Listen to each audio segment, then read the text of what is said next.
Bom dia, pessoal. Tudo bem? Nós vamos continuar as nossas aulas, tá? Ainda falando aí a respeito do trabalho, né? Só que hoje eu vou falar a respeito de um conceito que está relacionado aí, que seria a potência. Tá? Potência, pessoal, vamos imaginar a seguinte situação. Se eu falasse para vocês, né, que dois veículos, vou pegar aí uma Ferrari e um Fusquinha, ou um carro 1000, né, e eu desse uma tarefa para eles, tá? Os dois veículos têm que chegar aí de 0 até 100 km/h. Pessoal, vocês vão concordar comigo que esses dois veículos eles conseguem chegar aí a 100 km/h, tá? Só que a diferença, tá, gente? Se eu pedir para os dois motoristas, né, acelerarem aí ao máximo possível, né, para chegar aí 100 km/h num tempo mais curto possível, vocês vão convir comigo que uma Ferrari ela vai conseguir fazer isso em aproximadamente aí 3 segundos. O Fusca ele vai conseguir fazer isso daí também, só que ele vai gastar um tempo a mais, tá certo? Vai gastar aí 10 segundos, 11 segundos, 12 segundos. E isso daí, tá, gente? Os dois conseguiram realizar a mesma tarefa. Então, vamos dizer, os dois veículos conseguiram realizar o mesmo trabalho, tá ok?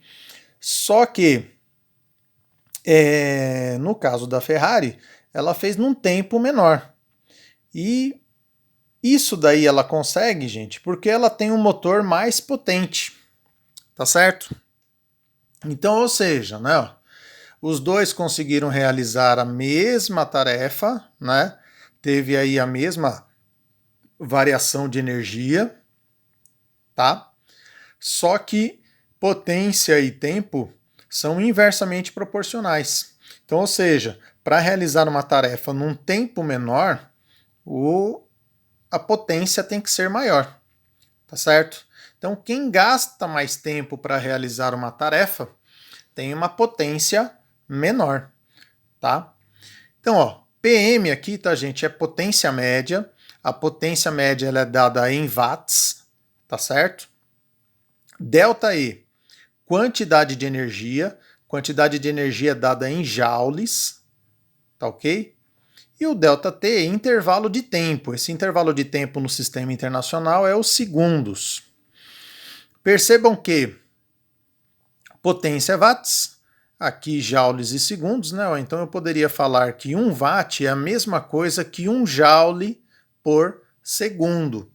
Tá? Então muitas vezes fazem essa analogia aí, né? Essa comparação, e muitos exercícios eles dão informação em joules por segundo, né? E vocês já podem colocar a mesma unidade aí para watts, tá? Mesma quantidade. Então 20 joules por segundo seria igual a 20 watts.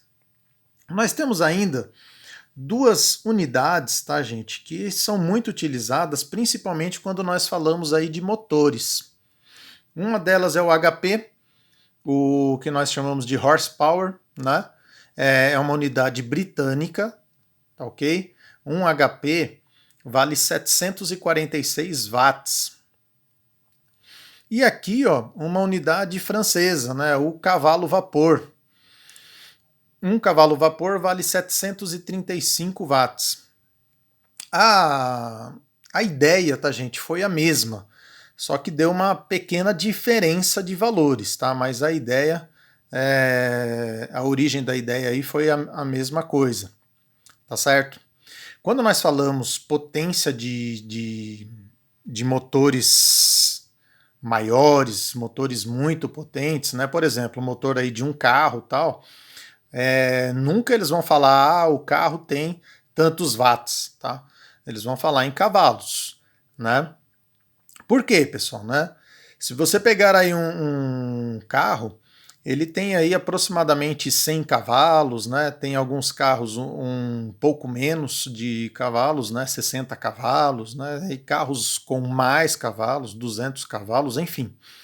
Então, se imagine você transformar 100 cavalos em watts, tá? Vai dar 73.550, né? Então, é um valor muito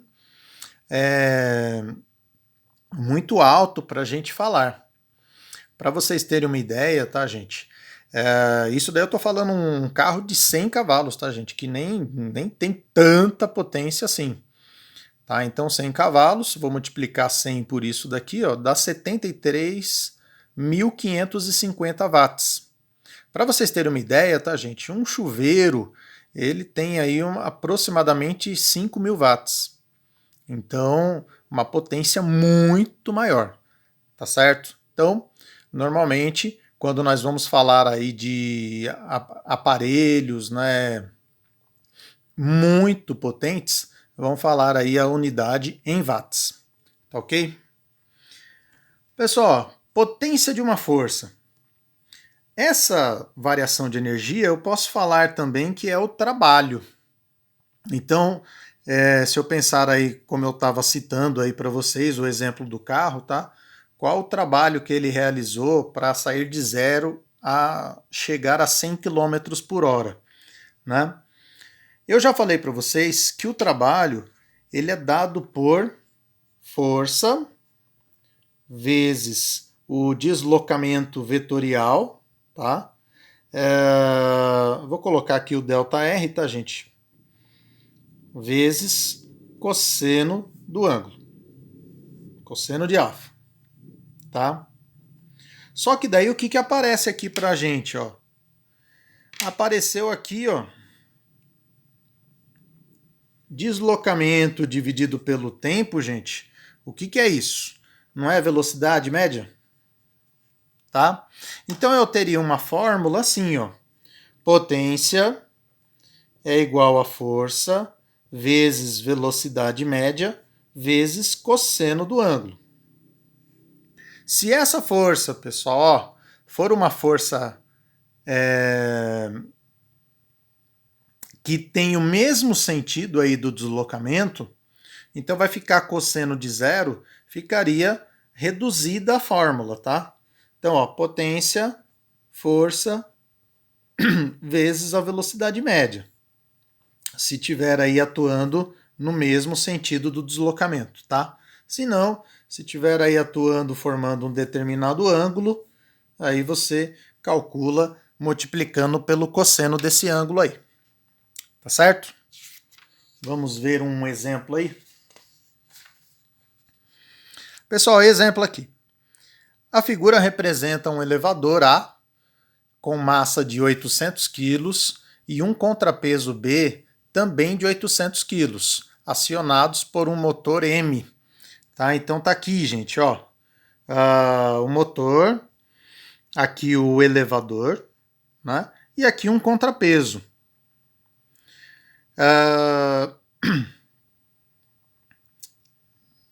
Fazendo a gravidade igual a 10 e sabendo que a carga interna do elevador é de 500 kg, qual deve ser a potência fornecida pelo motor para que o elevador suba com velocidade constante de 1 metro por segundo? Pessoal, lembra que eu tinha comentado com vocês, né, que isso daqui é algo muito importante, certo? Toda vez que tem velocidade constante, grifem aí, tá, gente? Se a velocidade é constante, então a resultante é igual a 0. E é com isso que nós vamos resolver esse problema. Tá certo? Gente, ó, eu falo para vocês, toda vez que nós temos aí um exercício, que nós vamos colocar, tá falando aí a respeito de massa, tal, então nós temos o peso. Então, coloque todas as forças, tá, gente? Ó, aqui eu tenho o peso de B. Esse peso de B vai dar uma atração e essa atração, ó, vai estar aqui. Aqui eu vou ter o peso de A. E aqui, gente, ó, atuando aqui para cima, eu vou colocar FM, tá? Como se for a força do motor, tá ok? Então, ó, vamos montar um sistema pensando aí nesse bloquinho A.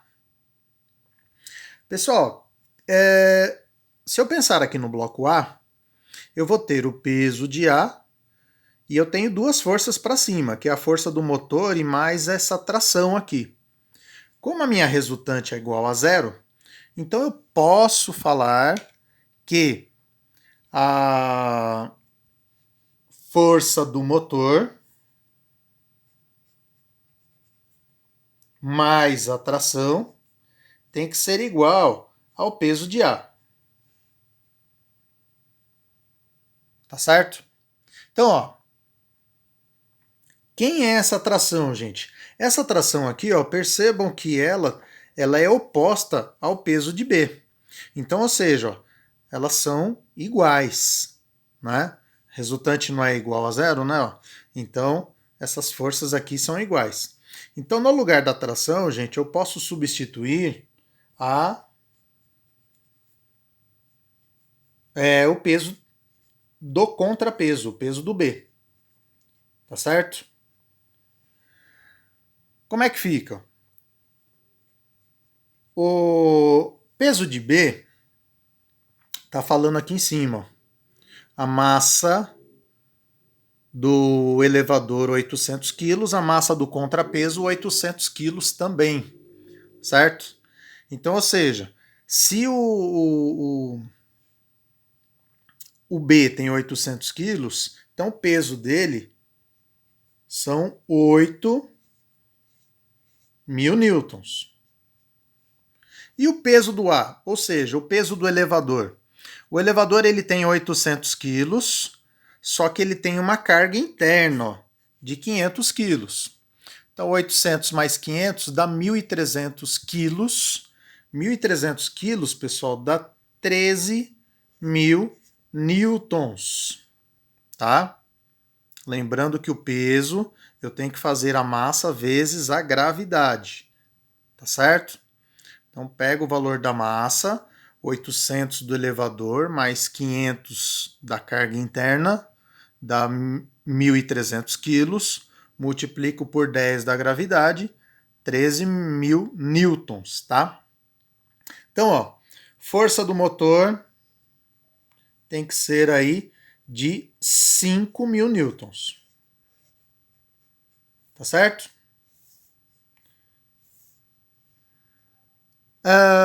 Pessoal, o que ele quer saber é a potência desse motor.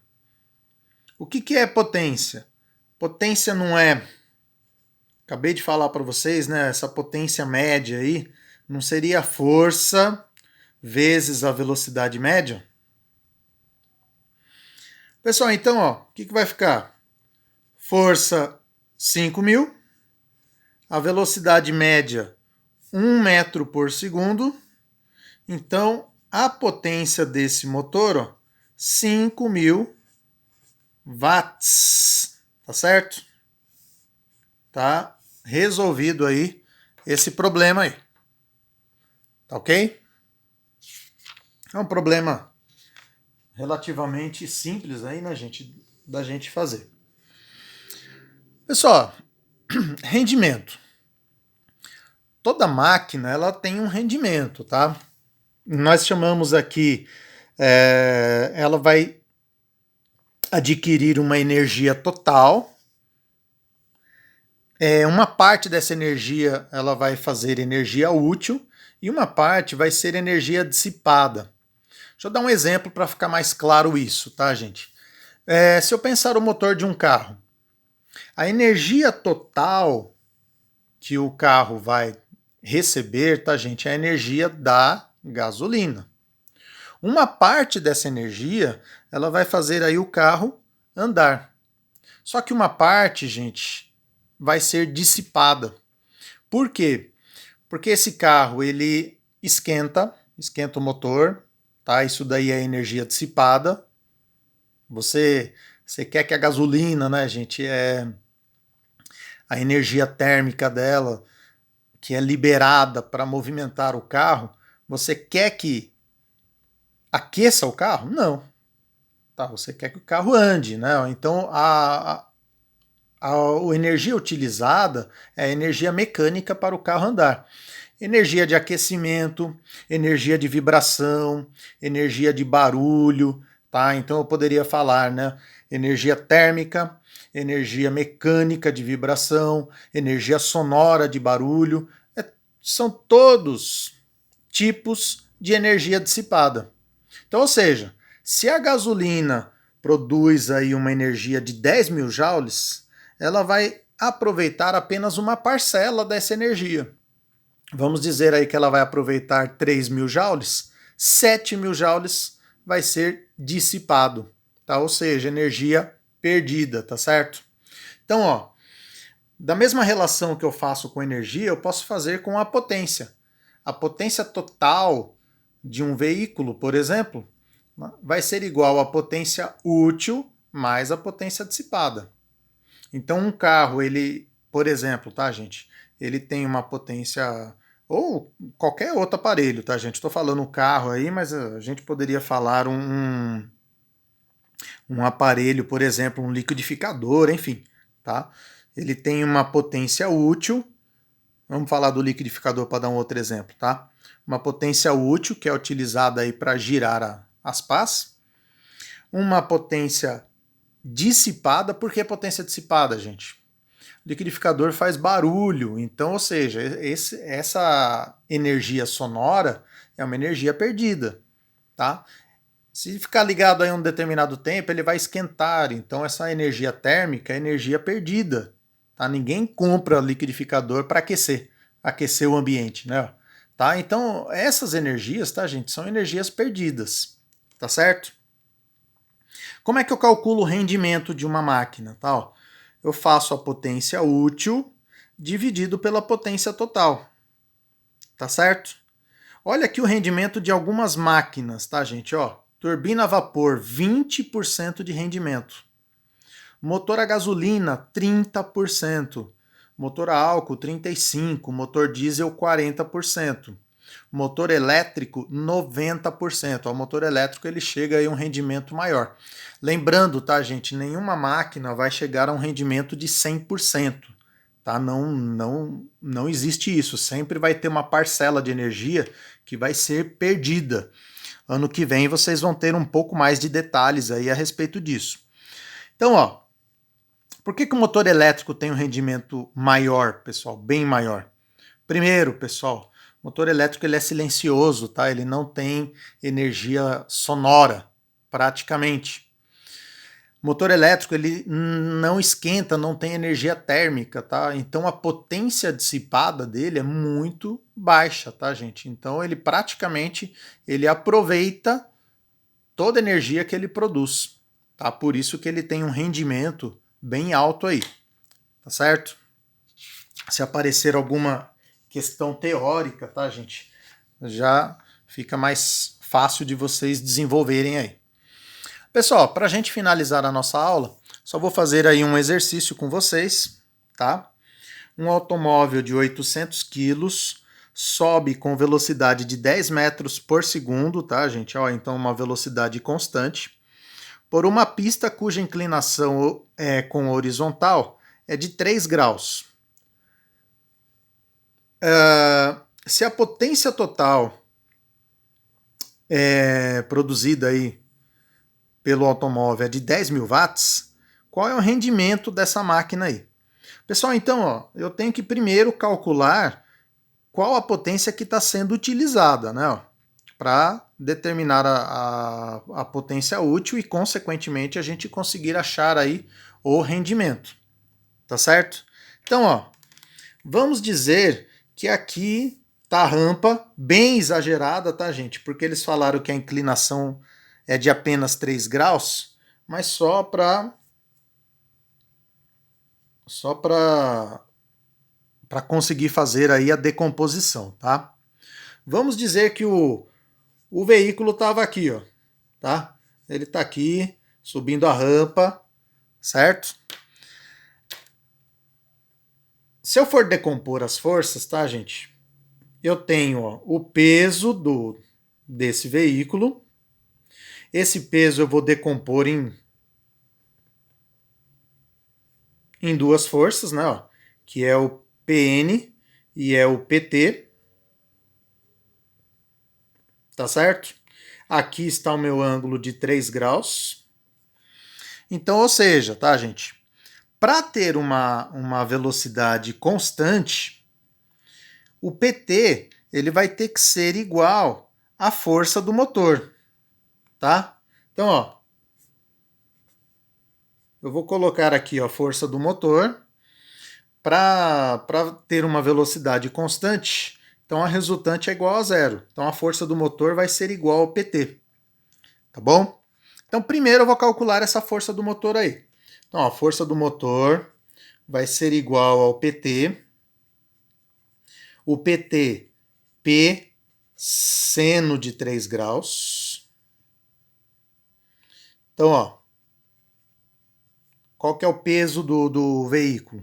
Se ele tem uma massa de 800 quilos, então eu vou fazer 800 vezes 10 da gravidade. O peso vai ser de 8.000 newtons. Seno de 3 graus, 0,03. Tá aqui, ó, foi dado aqui pra gente, né? Então, multiplicando aí, gente. 80 vezes 3 vai dar 240. Então, 240 newtons seria a força do motor. Tá certo? E aí, pessoal, vou calcular a potência útil. A potência útil, no caso, eu vou fazer pegando a força vezes a velocidade, né? Eu vou achar aí a potência útil, no caso aqui a velocidade média. Então, ó, força do motor 240, esse valor que eu acabei de calcular, velocidade 10. Então, a potência útil vai ser de 2.400 watts. Certo? Olha a potência total aqui em cima, gente. Então, para calcular esse rendimento, o que eu vou fazer? Ó? Potência útil dividido pela potência total. Potência útil 2.400. Potência total 10.000 watts. Tá? Então, isso daqui vai dar 0,24. Então, quer dizer que o rendimento é representado, tá, gente, por essa letrinha aqui. Essa letrinha aqui é uma letrinha grega, como se fosse um N, com a perninha um pouco mais puxada aí, tá? A gente chama aí de Ni. Essa letrinha aí é o Ni. Então, ó, rendimento de 24% tem esse automóvel aí. Certo, pessoal? Bom, turminha, por hoje é só. Bons estudos para vocês. Bom fazer um pouquinho de exercício aí para treinar esse conceito, tá certo, gente? Até a nossa próxima aula. Tchau, tchau, gente.